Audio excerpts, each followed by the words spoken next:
Fiche 2. Cas d'accident les plus caractéristiques. Accidents en collision. Les accidents en collision sont les plus fréquents et les plus graves.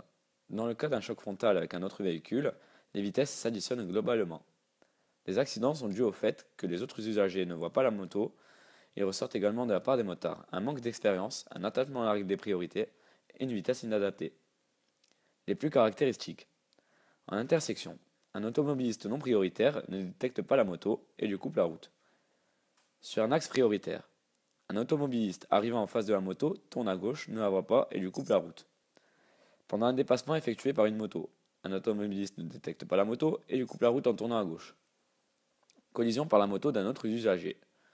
C'est par exemple le cas d'un freinage d'urgence et du non-respect des distances de sécurité. Collision par un autre usager. La moto à l'arrêt est percutée par un autre usager qui ne l'a pas vue. Et en dernier cas, nous avons le choc frontal pendant un dépassement. Accident en solo. Les accidents en solo résultent principalement d'un mauvais contrôle de la moto, notamment dans le cas d'une situation imprévue, comme par exemple des travaux. Ils ressortent également de la part des motards un manque d'expérience, une vitesse trop élevée, une conduite à risque. Les erreurs de conduite sur une moto sont difficilement récupérables et ont des conséquences souvent dramatiques. Les plus caractéristiques. Perte de contrôle à cause d'une vitesse trop élevée, perte de contrôle au freinage et guidonnage en moto.